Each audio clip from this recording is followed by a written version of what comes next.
இனியா அப்போருந்து இப்போ வரைக்கும் பாக்கியாவை ஏதோ ஒரு பிரச்சனையில கொண்டு இழுத்து விட்டுட்டே இருக்கிறான். பாக்கியாவும் நிம்மதி இல்லாமையே இருக்க என்னடா பண்ணுறதுன்ட்டு இவன் ஆகாஷ் விரும்பாமல் இருந்தால் அது கல்யாணம் பண்ணி வைக்க மாட்டாங்க. இப்போ கல்யாணம் பண்ணி வச்சு அந்த கல்யாண வாழ்க்கையிலும் சந்தோஷமாக இல்லாமல் ரொம்பவே பிரச்சனையாயிட்டிருக்கு. டைவர்ஸ் கேஸுக்கு அப்ளை பண்ணி அவன் டைவர்ஸுக்கு கொடுக்க மாட்டான்ட்டு பிரச்சனையாயிட்டு இருக்கிறப்ப மீண்டும் மீண்டும் போய் சுதாகர் வீட்டில் பிரச்சனை பண்ணிகிட்டே உட்காந்துருக்குறா இனியா. நித்தீஷ் ஆகாஷையும் இனியாவையும் தப்பு தப்பாகவே கேவலமாக வச்சு பேசி பதில் நோட்டீஸ் அனுப்பிடுவான். அதுக்கும் ரொம்பவே கோவப்பட்டுட்டு போய் அவன் வீட்டில் முன்னாடி நின்று திட்டிகிட்டு இருக்கிறப்ப அதை வீடியோ எடுத்து சுதாகர் வீடியோ எடுத்து 2 பேர்த்துக்கு அனுப்பிடுறா. அதை பார்த்துட்டு 2 பேருமே வரேன்னு வந்துடுறாங்க. அது கோபி முன்னாடியே வந்துடுறா. பாக்கியா நான் வரேன்னு சொன்னேன், இல்லை வர வேண்டாம், நான் பார்த்து இனியாவை நான் கூட்டிகிட்டு வந்துடுறேன் அப்படின்ட்டு. அப்புறம் கோபி ஏம்மா இங்கே சண்டைக்கு வர, தேவையில்லாமல் பிரச்சனையும் இது பண்ணாதான், நான் தான் டைவர்ஸ் ஆகிற வரைக்கும் எந்த ஒரு பிரச்சனையும் பண்ணக்கூடாதுன்னு நான் சொல்லியிருந்தோம்னா, நாங்களும் இத்தனை பேர் இருக்கிறப்ப எதுக்கு நீ இங்கே தனியாக நின்றுட்டுருக்க அப்படின்னு சொல்லிட்டு கேட்குறப்ப அவன் ரொம்பவே போய் பேசுகிறாங்கப்பா, ரொம்ப என்னை கேவலமாக அசிங்கமாக பேசுறது பார்த்தா எனக்கு மனசே இல்லை. அதனால தான் நான் எனக்கு அவனுக்கு பதில் சொல்லட்டும், நான் கேட்ட கேள்விக்கெல்லாம் பதிலே சொல்ல மாட்டேங்கிறாங்க, உள்ளே போய் எல்லாம் உட்காந்துட்டாங்க அப்படின்னு சொன்னேன். இனியம்மா நீங்கள் பேசுகிற தப்புவா, நாளைக்கு வெறும் பிரச்சனையாயிரும் அப்படின்னு சொல்லிட்டு இனியாவை கூட்டிகிட்டு கிளம்பிடுறான். அங்கே போய் வீட்டுக்கு போகலான்னு சொன்னால், இல்லை நான் வேலை செய்ய போகிறேன்னு சொல்லிட்டு வேலை செய்கிற இடத்துல போய் பேட்டி கொடுத்துட்றா. இப்படி என்னை யாராவது இது பண்ணாங்க அப்படின்னு சொல்லிட்டு ரொம்பவே நித்தீஷ் குடும்பத்தை கேவலமாக பேசினானே அவன் கோவப்பட்டு மீண்டும் திட்டுறாங்க. அப்போவுமே அவன் அடங்க மாட்டான்ட்டு ஜேடி ஆஃபீஸுக்கு வரைக்கும் சொல்லிடுறான்.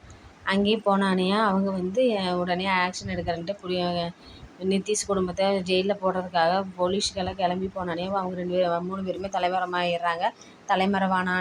தலைமறைவான விஷயம் இனியா கேள்விப்பட்டு ரொம்பவே ஆக்ரோஷம் படுறேன். இந்த கோவம் ஆகாது, இனியா இந்த கோவப்பட்டேன்னா நீ தான் பின்னாடி இன்னும் கஷ்டப்படுவேன், நான் தான் பொறுமையேறி எல்லாமே பார்த்து செஞ்சு தரேன்னு சொல்கிறோம்லன்னு கோபியும் பாக்கியாவும் சொல்ல, இப்படியே இருந்தால் அவன் மனதளவு பாதிப்பாயிரும், அதனால் வெளியில் டூர் மாதிரி கூட்டிகிட்டு போகலாம் அப்படின்னு சொல்லிட்டு எல்லாம் பிளான் பண்ணுறாங்க. இனியும் நான் வரமாட்டேன், அவங்க ஜெயில் போடுற வரைக்கும் நான் இந்த விஷயத்துலேருந்து ஓய்வெடுக்க மாட்டேன், அவன் எப்படியாச்சும் அவங்களையா ஜெயிலில் பிடிச்சி கொடுத்தே ஆகணும்னா, இப்படியே இருந்தேன்னா ஒன்றும் பண்ண முடியாது, அது டைவர்ஸ் வாங்கினதுக்கப்புறம் தான் நம்ம எதாக இருந்தாலும் பண்ண முடியும், இப்போதைக்கு கம்முனே பேசாமல் அமைதியாரு, வா 2 நாளைக்குனாச்சும் வெளியில் போய் சுற்றிட்டு வரலாம் அப்படின்னு சொல்லி கேட்டோன்னே இனியா ஃபஸ்ட்டு வேண்டான்னு சொல்லிட்டு திரும்ப சரின்னு சொல்லிடுறான். சரி நான் எந்த இடத்துக்கு போகிறதுன்னு நீ பிளான் பண்ணி வை, உன்னோட இனியாவும் ஓகே சொல்லிடுறான்.